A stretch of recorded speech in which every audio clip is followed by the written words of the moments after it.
Corona తర్వాత ఇప్పుడు మరో వైరస్ ప్రపంచాన్ని వణికిస్తోంది. తాజాగా హ్యూమన్ మెటానికా అనే వైరస్ చైనాలో విజృంభిస్తోంది. దీంతో చైనాలో దవాఖానాలు పేషెంట్లతో నిండిపోతున్నాయి. కొత్త వైరస్ వేగంగా విస్తరిస్తోందని అక్కడి ప్రసార మాధ్యమాల్లో ప్రచారం జరుగుతోంది. అటు ఈ వైరస్ పై ఆందోళన చెందవద్దని భారత ప్రభుత్వం సూచించింది.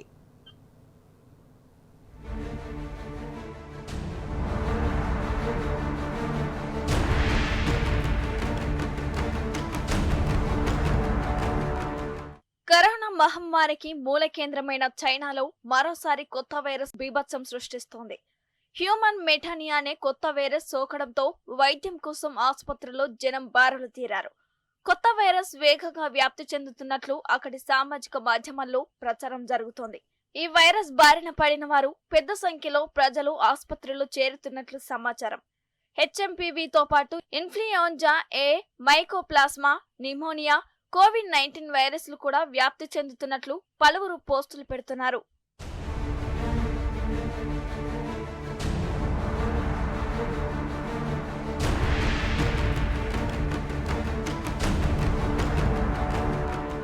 ఈ వైరస్ సోకిన వారిలో కోవిడ్ తరహా లక్షణాలే కనిపిస్తున్నట్లు తెలుస్తుంది.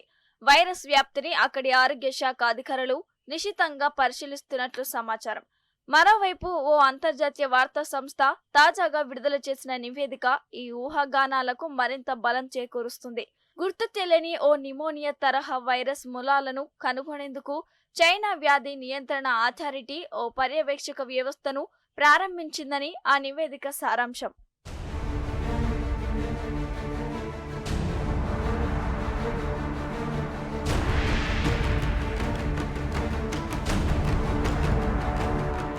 దాదాపు 5 ఏళ్ల క్రితం కోవిడ్-19 వ్యాప్తి చెందిన తొలి నాళ్లలో సరైన నిరోధక చర్యలు చేపట్టకపోవడంతో భారీ మూల్యం చెల్లించుకోవాల్సి వచ్చింది. గత అనుభవాలను దృష్టిలో ఉంచుకొని చైనా ముందస్తు జాగ్రత్తలు తీసుకుంటున్నట్లు సమాచారం. ఈ క్రమంలోనే వైరస్ కారకాలను గుర్తించేందుకు ఎప్పటికప్పుడు అధికార యంత్రాంగానికి అవసరమైన సూచనలు చేసేందుకు ప్రత్యేక వ్యవస్థను ఏర్పాటు చేసినట్లు తెలుస్తోంది.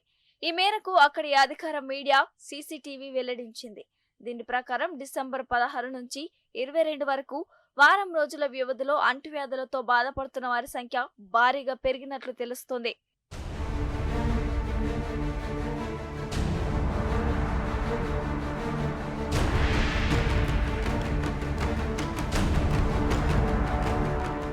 చైనాలో విస్తరిస్తున్న కొత్త వైరస్ హెచ్ఎంపీవీపై ఆందోళన చెందవద్దని ఇండియన్ హెల్త్ ఏజెన్సీ దేశ ప్రజలకు సూచించింది. ప్రస్తుతం మన దేశంలో అలాంటి వైరస్ జాడ లేదని తెలిపింది. కాగా శ్వాసకోశ వ్యాధికి సంబంధించిన హెచ్ఎంపీవీ డ్రాగన్ దేశంలో వేగంగా విస్తరిస్తుంది. కోవిడ్-19 సోకితే ఎలాంటి లక్షణాలు ఉంటాయో ఇది సోకినా అవే లక్షణాలు కనిపిస్తున్నాయి.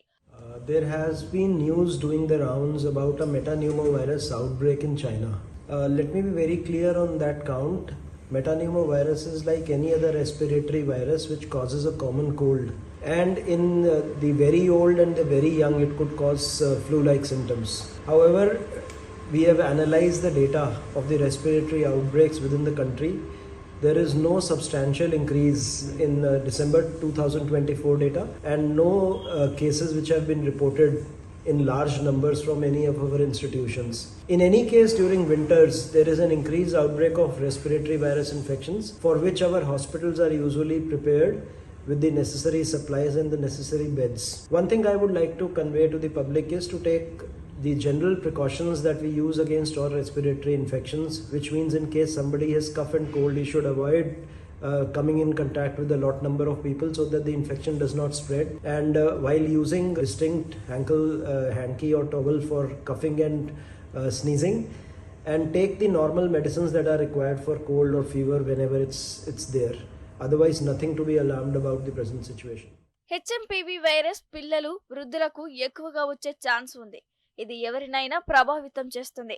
బలహీనమైన రోగ నిరోధక వ్యవస్థ, దీర్ఘకాలిక శ్వాసకోశ పరిస్థితులు ఉన్న వ్యక్తులు కూడా దీని బారిన పడవచ్చు. ఎవరైనా దగ్గినప్పుడు లేదా తుమ్మినప్పుడు విడుదలయ్యే శ్వాస ద్వారా ఈ వైరస్ వ్యాపిస్తుంది. రద్దీగా ఉండే ప్రదేశాలు దీని అధిక వ్యాప్తికి కారణమవుతుంది. ప్రస్తుతానికి వ్యాప్తిని నిరోధించడానికి మంచి పరిశుభ్రతను పాటించండి. చేతులు కడుక్కోవడం, రద్దీగా ఉండే ప్రదేశాలలో మాస్కులు ధరించడం, సాధ్యమైన చోట సామాజిక దూరాన్ని పాటించాలి. మీకు అనారోగ్యంగా అనిపిస్తే ఇంట్లోనే ఉండి విశ్రాంతి తీసుకోవడం చాలా ముఖ్యం.